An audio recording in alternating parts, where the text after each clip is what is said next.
Hello, Lorenzo here, and we have KSP to Mars, episode 60, where we launch a shuttle to the Prometheus, visible in the distance already. Behind us, we have wonderful planet Earth, and the mission today is somewhat simplified from the sketch I made in a previous episode. What we're going to do, this is an unmanned resupply vessel. It carries 2 tanks of liquid fuel, no oxidizer, that's just dead weight. It will take that to the Prometheus and, that will top it up completely. This center stage was just for this maneuvering engine that's almost depleted. And what it is carrying, that's most interesting of all, is a science package with a safe re-entry add-on for the pilots. So here we have a Mark II lander can, 2 seats, a small fuel tank, some maneuvering engines, a full suite of science equipment, materials bay tacked on the side, also the remote control unit, and of course the magnetometer, the goo pods, and all the reusable sensors. The plan is to dock that to the Prometheus, and we have the removable heat shield again. This one will undock, hang out in space, then we will dock to the Prometheus, chuck all the fuel into it, then discard this whole bit, the whole rear bit, and then we can reattach the heat shield over there. Then it will set off on its mission. The mission today is to sample let's just go overboard and sample the coronosphere of the sun. We are going to go where no Kerbal has gone before. We're going to the inner reaches of the solar system. We might manage a flyby of Mercury. We'll see about that. First science goal is the solar flyby and doing science there. We have a lot of repeatable stuff, so we can do some transmissions, we can do EVA reports, crew reports, and of course everything is going to be brought home, where finally this heat shield will come into play. At the end of that mission, Prometheus will be left abandoned and uncrewed in Earth orbit, but that will be, a good while down the line at any rate. So, with that said, let me set up the docking, and I'll speak to you when that is completed. So there we are, close to the Prometheus, and we're getting ready to do step 1 of this 3-phase docking program. Step 1, of course, is to decouple the heat shield bit. Let's get away from that. We don't want to inadvertently damage it, because we will need it later on. Now we can control it from the docking port here, and we just need to align ourselves with our good friends aboard the Prometheus. I was watching a video about the ISS today, and they don't use their thrusters when they are close to the station, because the gases they could build up on the solar panels or just the station itself and make things a mess. So when they're undocking their Soyuz craft, they use that with they do that with springs. The docking mechanism has a spring-loaded pusher clamp sort of thing. That is a term I invented, by the way, the pusher clamp, and that gives it a speed of about 15 centimeters per second for moving away. I thought that was neat. So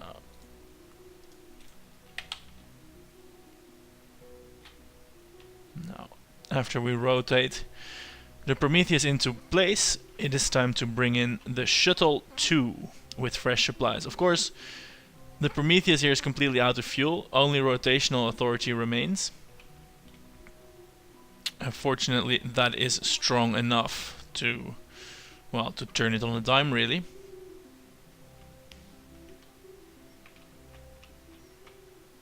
Right, there we are, SAS on. And now we do the oh so familiar docking dance again, where we slide this shuttle into the docking port. Yeah.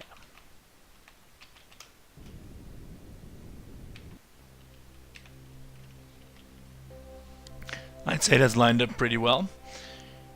Would we be able to do it just from this view with no nav ball? I'm going to try, but I will do a quick save just in case. If we mess up in this docking, I'm not holding myself accountable. It's just a nice cinematic angle.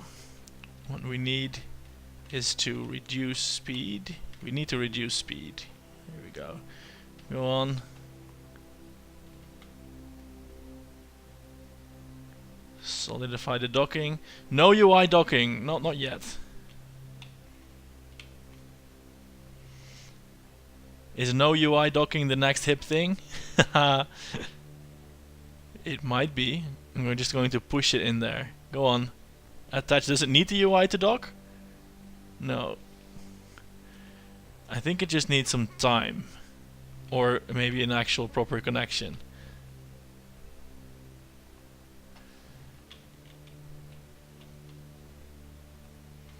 Go on. Get in there, you beast. Is it stuck somewhere? It doesn't appear to be stuck. What if we back out a bit and then reinitialize that docking? Go on. Don't be stranger now. You want to dock.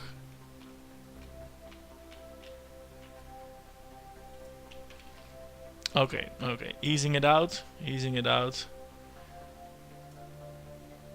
Ah, there we go. Of course, when I wanted to go away, it wanted to grab me, just like a human, really. Play hard to get, and you're attached forever. So now all we have to do is transfer the fuel. In goes the liquid fuel, out goes the oxidizer, because we don't need that. And then we can set about reclaiming our heat shield. There we are, tank's completely full. This one is still, well, overly full, but there's nothing to do about that. We carry this small tank with liquid fuel and also oxidizer. Well, we surely won't need all of that oxidizer, because this is only intended for, well, re-entry maneuvering. So 50 oxidizer should suffice for that. Well, let's call it 90.61 oxidizer, and that should be sufficient. Now we can get rid of this. Oh, we can top up our monopropellant. We have enough monopropellant as it is, no worries about that. So now we can say goodbye to the fuel module. Decouple that. And now, this is the one, well, somewhat under-engineered bit. We need this thing back, but we need to accelerate away from the tank. So we need to make sure not to accelerate too much, so that the heat shield won't be able to catch on again. So a small dab of throttle. And now we're going to switch to the heat shield and bring that around. This is still wonderfully capable. It's a very small module. 2 RCS tanks here, 4 RCS modules, some solar panels to make sure the batteries never run out, and the reaction wheel and a probe core. And of course the docking port and the heat shield itself. So, limited propulsive capabilities. And I'm wasting all of them on senseless attitude corrections. Let's go the other way. Yeah, let's go that way. Wonderful. I need to set it as a target, of course. I don't want to set the debris as a target. I want the Prometheus. Go on. I'm thinking I'm going to need the map view for this. A slightly more zoomed in affair. Prometheus. How does the map view know so well with what I want as a target? Well, I'm not questioning that, I'm just happy with it. So I'm going to make sure this meets up nice and gently. And here we have that wonderful module. It's coming in at a very strange angle, but I don't think it matters because it's very light, and the magnets can just like pull that straight. Let's see if that's correct. Wonderful docking shot here above the Earth at about 2,000 kilometers. Well, that was completely not the case. So let's try that again, shall we?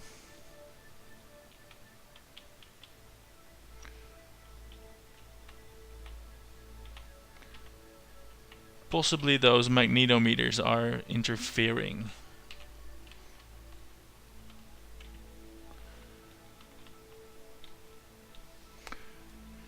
Yeah, they will make it tough to get in the middle of them, but we have to, because, well, if we don't,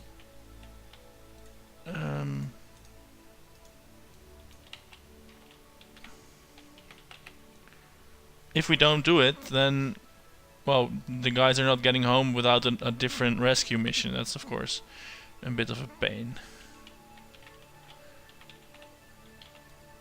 Okay, time to not do it sloppy. Second approach. And here we go. Let's do it nice and slow at 0.2 meters per second.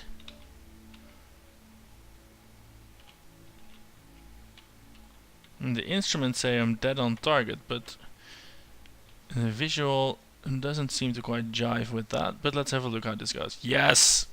That was a definite magnetic attraction. If I release the SAS now, there we go. Wonderfully attached heat shield. And I think we better not deploy these magnetometers. Well, this one could deploy fine, as could this one. We'll just have to be careful with this one. Yeah, this one is going to stay put. Alright, we have a fully assembled ship with science, with fuel and with crew. And the beauty of a mission to the sun is that there is no waiting for transfer windows. All we have to do is make sure that we eject nice and retrograde, and otherwise it's just a question of, well, sort of just going. So let's set up a quick maneuver node to see what is a decent ejection angle. And if we can still do that from here, or if we have to wait another orbit. Yes, this seems perfectly reasonable.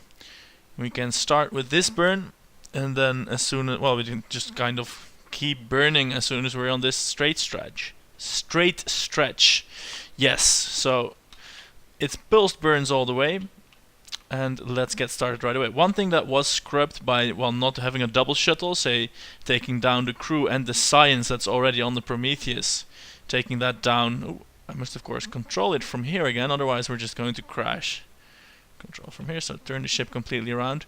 One thing that's been delayed by consolidating the shuttle mission into one launch is the return to their families. These Kerbals are not going home quite yet, and also the science that's currently stored in the cupola module. The meager 3 reports from Mars, they are, well, first taking another few tours around the sun before coming back to Earth. Maybe it's a bit greedy, maybe some horrible fate will befall the Prometheus, but so far it's been fairly safe. That means we won't quite get to unlock the more efficient reactors and stuff quite yet, but it does mean that we get to go with just one launch, which expedites things for me, which expedites the videos, which is all in all great. And of course it saves the Kerbals money as well. So let's do our first engine pulse. Here we go, burning with that. And remember, we're still in the fuel saving mode that we needed for limping home. So we will see what kind of delta V we're going to get from this 30% burning. It should be monstrous, and it should be more than we need, hopefully, so I can burn with more inefficient, reckless abandon. So let's have a look at the Kerbal Engineer. Yeah, it's not making any sense of it. It says we have 4,000 meters per second of delta V and a 3.4 thousand specific impulse. Oh, that's because these engines are counted with it. If we put them in a separate stage, maybe they won't be counted. Let's have a look. Oh, we probably need to do another burn to make that recalculate, and if not, it will be a big mystery, which will be annoying, because I really like having the delta V readouts from the Kerbal Engineer. Right, now it's calculating, it's doing something. Yeah, I don't believe this. We have 51,000 seconds of specific impulse, and that would give us more than 4.3 kilometers per second of delta V. So either it's just not getting it, or it's broken again. Maybe if we up it to full thrust and 15,000 seconds, maybe then it will work it out.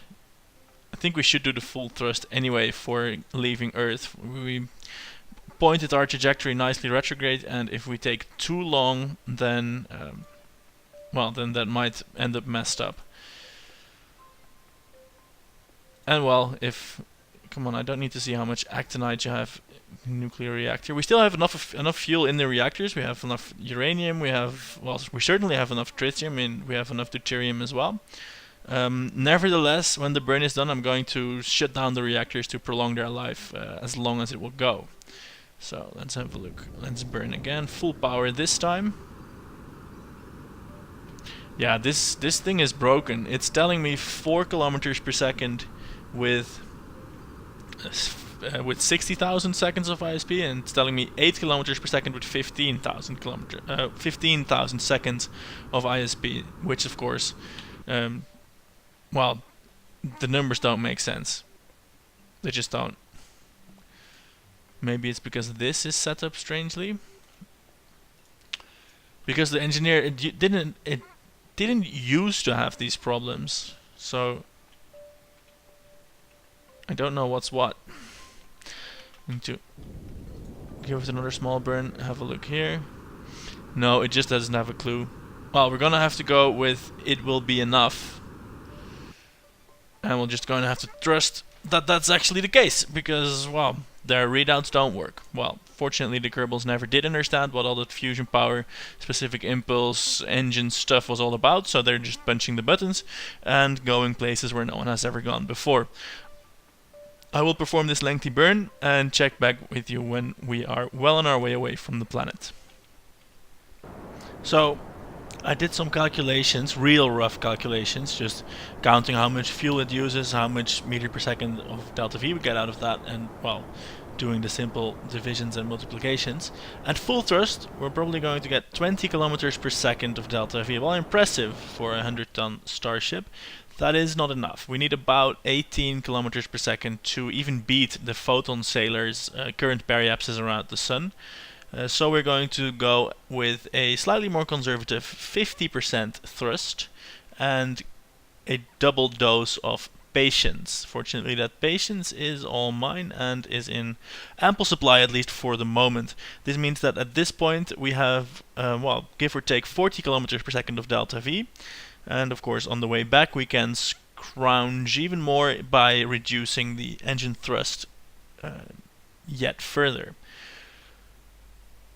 Of course, if all goes horribly wrong and we only manage to get an encounter with Earth and not an actual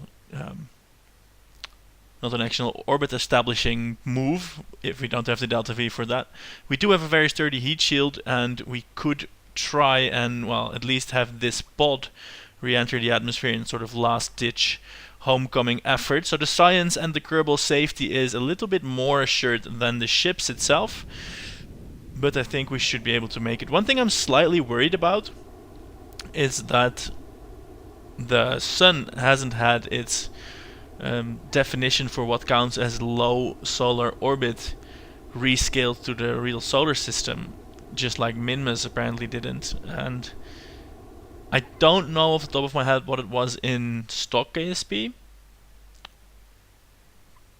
but if those things were rescaled and those distances might not, that boundary layer might very well be like somewhere in the photosphere, in other words inside the sun. In that sense, I suppose this mission is a true exploration endeavor where we'll try to find that out. Yeah, for now I'm going to apply 10 kilometers per second of delta V, or a little bit more, in these 100-150 meter per second bursts. And as promised before, I will not make you sit through that. See you in solar space.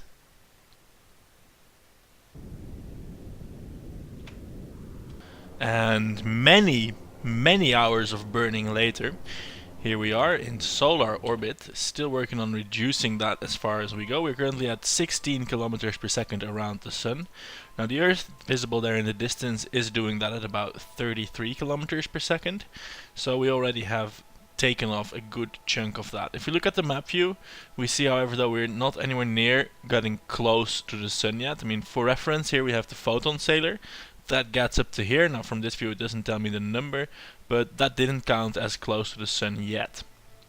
So we're going to have to do a fair amount more of decelerating, and I think the craft will have the fuel for it. It will definitely have the fuel for it to do it one way, after which it can then, well, if we're willing to sacrifice the Prometheus and all the tritium it has generated and the helium-3, we can definitely do it. And we just burn all the fuel, make a very close pass to the sun, and we are then going to subject our Kerbals to a very fiery re-entry with just this heat-shielded module. I think if we do a very high periapsis of about 90-95 kilometers through the Earth's atmosphere, that should work out. The problem is now that there's still several more hours of burning ahead, and it's been a few days already that I haven't uploaded a video, and it's just because of this, because this burn is taking so long.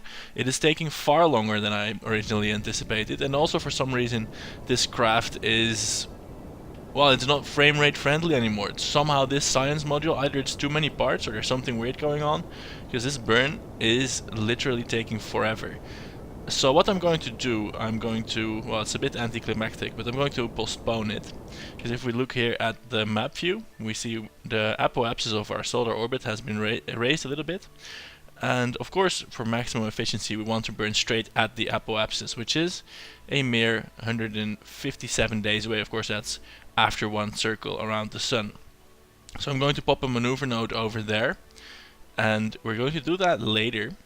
And that means that now this episode is almost over. What we're going to do, yeah, this maneuver node will just serve as an alarm clock reminder.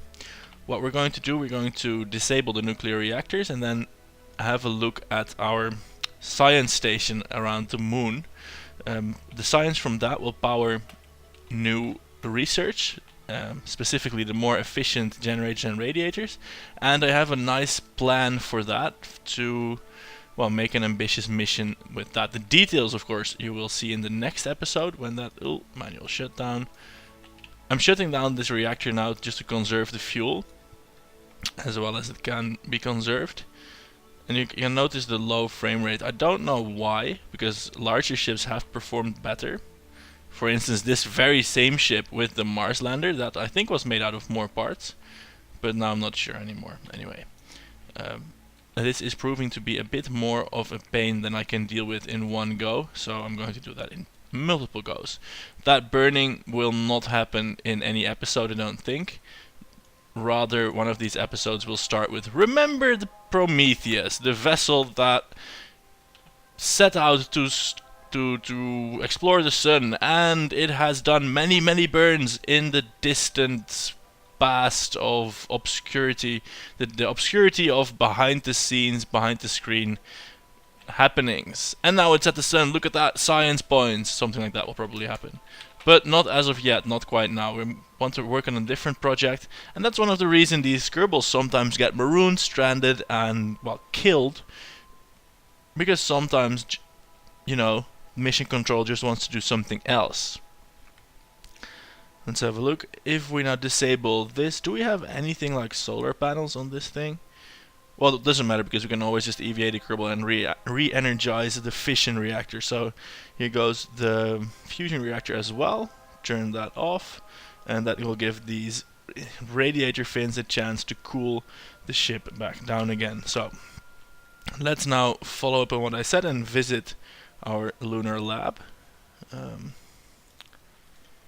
Yeah, best do that through the tracking station, I think.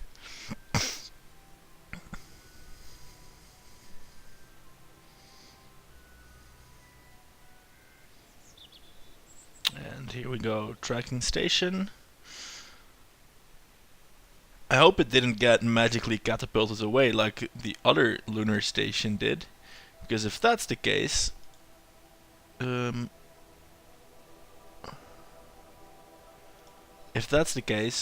we won't get the science and we won't get the new technology.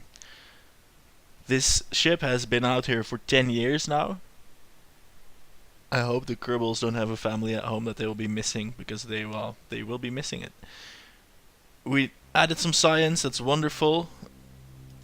And this reactor has also run out, so yeah, so this laboratory is now defunct. The only reason that it is here is for these two Kerbals. So if the Prometheus does make it back to Earth orbit, I think we're going to use it to pick up these guys. They deserve it. They've been out there for 10 years, slogging away, generating the science. And now they've discovered something that will allow us to make graphene radiator panels, which will power continuous fusion drives, which are the single thing I want most in this career right now. My eyes are bleeding because of the repeated pulse thrust. I thought it was a neat idea when I made the Prometheus, but now I just want to strangle its neck. So let's have a look here. We want this node, the electrics. Wonderful, research that. And that goes here with well, something in between maybe. Anyway, all our science has been spent again. And to see what we do with that, check back tomorrow. Well, it's probably not going to be tomorrow. There's a little bit more time between the episodes these days because I'm busier. I have visitors on the island here coming to visit me. I'm preparing to move to Holland, and the weather is nice, which are all competing for valuable time.